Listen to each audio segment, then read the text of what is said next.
안녕하세요. 한국전력 NCS 필기평가 강의를 시작하도록 하겠습니다. 자, 먼저 요거를 좀 살펴봐야 될 것 같은데요. 제가 늘 말하는 시험의 목적, 의미 이런 것들을 한번 체크하고 가자 이런 얘기입니다. 딴 거는 여러분들이 다 아실 거고요. 전형 절차도 다 아실 건데 요 의미를 한번 보시게 되면요. 이것뿐만 아니라 이제 통상적인 어떠한 전형의 절차들이죠. 이제 특히 이 공짜 들어가는 애들 있잖아요. 어떠한 명확한 어떤 프로세스를 갖춰야 되는, 외부적으로 그렇다라는 얘기죠. 이럴 경우에 이제 통상적으로 갖는 프로세스들이 있는데요. 일단은 여기 보시면 이제 서류 전형 보시면은 서류 전형의 평가 기준이 요거 두 개밖에 없어요. 외국어 성적하고 자격증 가점. 직무 능력 기반 자기소개서 우리 아무리 열심히 쓰고 잘 써봤자 적부로 판단한다라는 거. 그래서 외국어 성적이 100점, 자격증 가점이 20점, 40점 이렇게 돼 있는데요. 여기 보시면은요, 토익인데, 토익이 850점 이상씩 100점으로 처리한다, 이런 얘기는 뭐죠? 사무직 같은 경우는 그냥 만점 받아야 된다는 얘기죠. 그래서 여기 선발 배수가 사무직 100배수, 이번에 이제 20명을 뽑겠다라고 했는데, 100배수라고 하는 얘기는 지금 이 점수에서 다 만점 정도 받아야 될 것 같아요. 그래서 이제 한전은 토익 컷이 한 850점 정도 된다 하는 얘기는 토익을 못 봐도 된다가 아니고, 그게 만점이라 그런 얘기고요. 그다음에 기술직 같은 경우는 이제 기사 자격증이 2개 정도 포함되기 때문에 이제 40점인데 이것도 거의 만점 정도 받아야 될 것 같고요. 다만 이제 이쪽에서는 조금 빠지는 것 같아요. 그래서 800점대가 조금 못 미치는 선에서 컷이 결정되는 것 같은데 이것은 이번에 송배전 98명 뽑나요? 그것을 봐서도 일단 뽑는 인원이 많아요. 자, 아무튼 그게 중요한 게 아니고, 일단은 어쨌거나 서류 전형에 통과하게 되면은요, 2차 직무 능력 검사, 우리가 이제 이 강의에서 다룰 내용이죠. 그것을 하게 되는데, 이제 그거 100점, 100점으로 뽑겠다. 이렇게 돼 있어요. 여기 3차를 먼저 보시면요, 이제 어떠한 의미가 있냐면은, 보통의 이러한 공기업 관련한 또 공공 또는 사실 정부에서 심지어 사관학교 다 마찬가지인데요. 자, 요런 것들이 일반적이에요. 뭐냐면은 앞단계 전형의 점수를 끌고 들어가는 거죠. 그래서 3차에 오게 되면은요, 직무 면접 점수 100점 하고요. 그 다음에 2차에서 봤던 직무 능력 검사 요 점수 100점을 그대로 50%의 가중치를 둬가지고 끌고 들어와요. 그래서 전체 150점 만점으로 하겠다라는 거고요. 그 다음에 또 4차 가면 이렇게 되는데 사실은 요게 일반적인 거예요. 즉 단계별로 점수를 계속 끌고 가는 거죠. 1차 시험에 100점이었다. 그럼 예를 들어서 보통은 2차 시험에는요. 1차 시험을 50% 들고 가고 그 다음에 또 새로운 50% 들고 가고 또 3차 시험 오게 되면 1차를 40%, 2차를 30%, 3차를 30% 이렇게 끌고 가는 것이 일반적이에요. 그런데 한전의 전형 절차에는 그 단계가 들어가는 게 여기 3단계밖에 없었다라는 거. 일단은 이제 드러난 점은 그렇다라는 점이에요. 그래서 솔직히 말씀드리면 이제 제 개인적으로는 과연 그럴까거든요. 과연 그럴까? 사실은 이걸 보게 되면요. 100배수에서 3배수, 즉 33분의 1이잖아요. 즉 100명 중에 27명을 덜어내는 시험을 바로 이 시험을 가지고 온전히 쳐낼 수 있겠느냐. 사실 이제 그런 점에서 의문을 가지죠. 왜냐하면 이제 뒤에 설명을 드리겠지만 이 한전 시험의 난이도라는 이런 부분을 봤었을 때 사실 이제 그런 부분이 조금 의심스럽기도 해요. 그래서 개인적으로는 어떠한 형식이든지 이걸 끌고 들어오는 게 맞다라고 생각을 하는데 이렇게 밝혔으니까 일단은 믿어야죠. 공공기관에서 한 거니까. 자, 액면 그대로만 본다라면요. 우리가 하게 될 이 직무 능력 검사 이거 굉장히 중요하다라는 거죠. 뒤로 봐도 알겠지만요. 거의 이 시점에서 당락의 상당 부분이 결정이 나버리는 그러한 시험이다라는 겁니다. 그래서 사실 또 많은 학생들이 또 이럴 거예요. 내가 서류가 될지 안 될지 모르니까 서류 되고 나가지고 한번 해보자 라고 해가지고 서류 됐으니까 이제 공부해야지 라는 학생들이 꽤 있을 텐데 한전을 제외하고 아마도 다른 곳들을 다 지원하기 때문에 여러분들이 어느 정도의 기본적인 공부는 해놨을 것이다. 사실 저는 이렇게 생각하고 있어요. 그랬기 때문에 만약 이 시점에 와가지고 처음으로 직무능력 검사라는 게 뭔가 한번 해보자라고 하면은요, 이거 굉장히 어려울 것이다. 문제가 어려운 때문이 아니고요. 사실 문제가 쉽고 문제가 많기 때문에 그런 거거든요. 그래서 여러분들 이 시점에서 NCS가 무엇이다 또는 일반적인 인적성 시험이 무엇이다 이런 거에 대해서 한두 번은 경험을 했을 했어야 해요. 했어야. 그런 부분 좀 자가 체크를 한번 해보시기 바랍니다. 그래서 뭐 4단계 가가지고는 또 면접 가지고 뭐 이렇게 하겠다라고 했는데 여기 또 복변이 하나 있고요. 신체검사, 신원조회 이런 게 있어요. 그래서 전형 전일차를 보다 보면은 3단계를 제외하고는 나머지에서는 그거에 대한 배점을 이런 식으로 해놨다. 만약 직무 면접 점수 100점 이렇게 해놨으면은 제가 그냥 당연하게 2단계 거칠 거다라고 설명을 드렸을 텐데요. 여기에 이런 식으로 해놔가지고 마치 각 다른 단계에서는 딱 그것만 반영하는 듯한 그런 느낌을 주고 있거든요.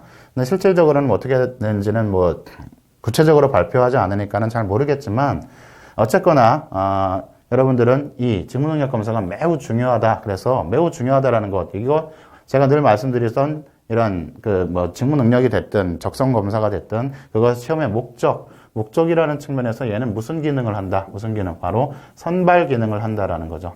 선발 기능을 한다라는 것은 이것이 상대평가다라는 얘기고, 상대평가라는 개념은 굉장히 시험을 잘 봐야 된다. 즉 고득점을 해야 된다라는 부분이에요. 그럼 어느 정도 해야 되는가? 조금 이따 한번 말씀을 드릴게요. 문제를 보면서. 그래서 일단은 전체적인 전형에서 직무능력 검사가 차지하는 비중이 이 정도 되더라라는 부분이고요. 자, 요 직무능력 평가, 직무능력 검사라고 했는데, 요거 한번 어떠한, 한전에서는 어떻게 보는가를 한번 살펴볼게요. 2015년도 출제 경향을 살펴보면요, 뭐 상반기하고 하반기하고 약간 차이는 있는데, 상반기, 하반기죠. 약간의 차이는 있는데, 전체적인 맥락은 바로 요거죠. 기존의 인적성 형식, 플러스 NCS 형식이다라고 되어 있는데, 특히 이제 하반기에는요, 비중이 혹자에 따라가지고, 많은 차이가 있긴 좀, 이렇게 오차가 나긴 하는데요. 50% 이상, 어떤 형식적인 측면 이런 거를 고려하지 않는다면 거의 70% 이상 이렇게 봐도 될 정도로. 근데 사실은 이 형식은 두 번째 문제고요. 기존의 인적성 형식이 됐든 NCS 형식이 됐든 다 어디에 포함되어 있다. NCS 모듈 안에 다 포함되어 있다라는 게, 포함되어 있어요. 그러다 보니까는 이것은 우리가 이제 익숙한 어떤 문제 형식을 봤었을 때 기존에 많이 봐왔던 거냐 아니냐, 그러한 익숙함의 영역을 봤었을 때 이렇게 구분을 했다라는 거지, 전체적으로 봐서는 다 NCS다라고 하는 부분은 틀린 말이 아니에요.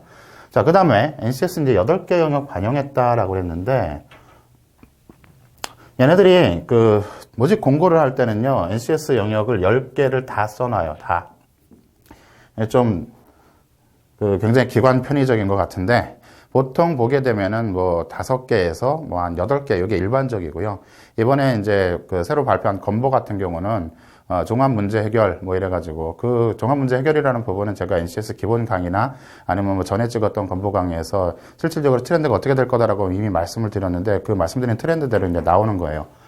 자, 그래서 3개 영역 이런 식으로 간단하게 정리를 하고 있는데, 10개라고 딱 해놨어요. 귀찮다 이거죠, 우리는. 그냥 우리 하고 싶은 대로 하겠다. 이런데, 실질적으로 분석을 해보면요, 8개 영역이 반영이 됐어요.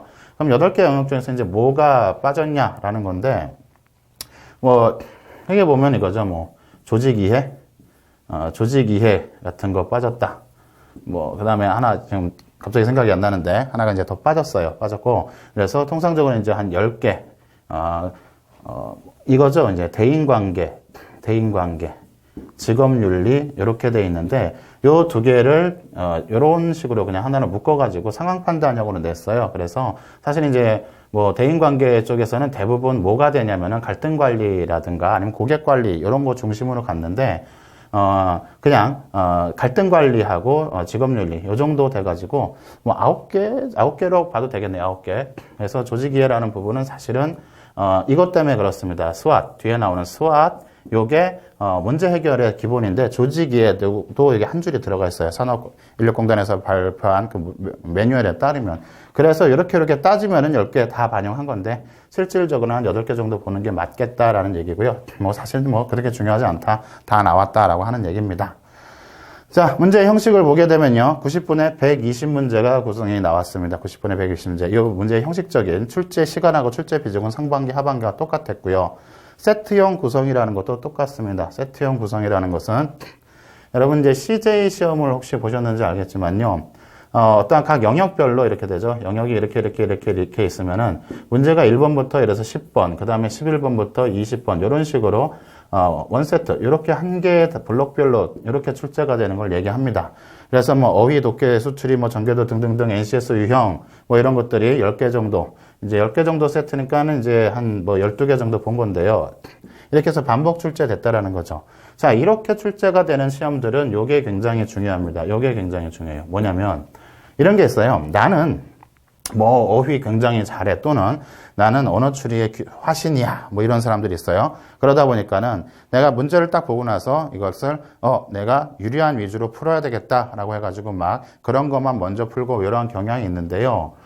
종합적인 문제 해결을 보는 거죠. 그래서 이것은 순서대로 앞에서부터 쭉 풀어줘야 됩니다. 쭉 풀어줘야 돼요.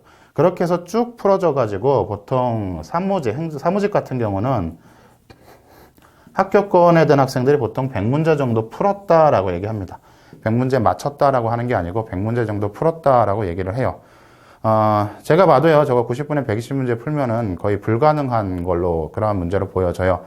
왜냐하면 또한 단순한 형태의 문제들보다는 시간이 걸리는 문제들이 포함되어 있거든요. 그래서 그런 것들을 봤었을 때 뭐 이 정도 이미 100문제 정도 풀고요. 아마 뭐 성배전 이쪽은 좀 적어요. 훨씬 좀 적고, 문제는 순서대로 빠짐없이 풀어야 된다는 이런 원칙을 여러분들이 잊어버리면 안 되겠다라는 겁니다. 자, 어휘, 뭐 여기는 그러니까 예시예요, 예시. 예를 들면 요런 세트, 저런 세트 가능하다라는 부분이고요. 특이한 것은 이제 작년 하반기 시험의 어떠한 응시자들의 그 후기들을 종합해 본 결과 이러한 세트가 직업윤리라고 표현을 했지만은 종합적으로가 상황 판단입니다. 그러한 상황 판단 문제를 기준으로 세트가 새로 시작됐다라고 한 것들이 있었어요. 근데 그건 크게 중요하진 않습니다. 문제가, 이거는 그냥 한마디로 얘기하면 그냥 쉽게 말하면 그냥 문제가 그냥 아무 맥락 없이 나온다, 이렇게 보시면 돼요. 이렇게 저렇게. 그렇기 때문에 문제가 맥락 없이 나오는 거는 뭐냐면요, 이런 것도 있어요. 그러니까는 왜 어떠한 그 직무적성 검사 또는 이러한 그 직업 능력 같은 경우를 영역별로 출제하지 않느냐라고 하는 것들은 그냥 심심해서 그런 건 아니고요. 영역별로 출제한다라는 것은 그 영역에 대한 어떠한 그 능력을 뭐 보겠다, 이런 부분이고, 이렇게 세트형으로 출제하겠다라는 것은요, 거기에 포함해서 뭐까지 상황 대처 능력까지 보겠다라는 거죠. 즉 서로 이제 성질이 다른 어떠한 상황이 나왔을 때 이것을 빨리빨리 내가 이제 사고를 전환시켜서 접근할 수 있느냐, 뭐 이런 것들도 물어보는 거예요. 그래서 사람에 따라서는 이렇게 나눠서 풀게 되면 잘 푸는데, 이렇게 섞어놓고 풀면은 못 푸는 사람들이 있거든요. 그래서 이제 그런 부분도 약간은 있지만은, 그렇게, 그런 것까지 우리가 세세하게 생각하면서 할 것 같으면 참 어렵죠. 그래서 그런 것들은 그냥 그렇다라고 하고, 전체적으로는 형식이 이렇다라고 보시면 될 것 같아요. 그래서 출제 경향이 이렇고요. 요 뒤를 보시면요, 요것이 이제 2015년 하반기예요. 이거 하반기인데요. 상반기하고 달라진 점, 가장 크게 달라진 점이 바로 이제 이쪽이라고 볼 수 있습니다. 직업윤리라고 표현했지만 이제 상황 판단이다라고 하는 부분이죠. 이거하고 뭐하고 이거는 이제 하반기고요. 2015년 상반기에는 뭐가 출제됐냐면은 이른바 한전상식이라는 것. 한전상식하고 그 다음에 역사 문제가 출제가 됐어요. 역사. 그래서 이건 인문학적 소양의 개념으로 들어왔는데, 자, 이것이 이렇게 바뀐 거는 보다 NCS에 충실한 거죠. NCS 모듈에 보다 충실한 그러한 변화고요. 문제는 이게 정형화되어 있지는 않다라는 거죠. 항상 똑같다. 이번에는 이랬으니까 다음에도 이럴 것이다 라는 것이 사실은 그대로 적용되지 않을 확률이 굉장히 높아요. 이거는 출제 기관의 마음이죠. 그렇기 때문에 여러분들 시간이 되는 한 이런 부분도 같이 좀 체크를 해주세요. 이런 것들이 이미 NCS 기본 모듈에 포함되어 있는 거기 때문에 그냥 전체적으로 봐서는 우리가 늘 들었던 NCS 접근법이다 라고 보시면 될 것 같습니다.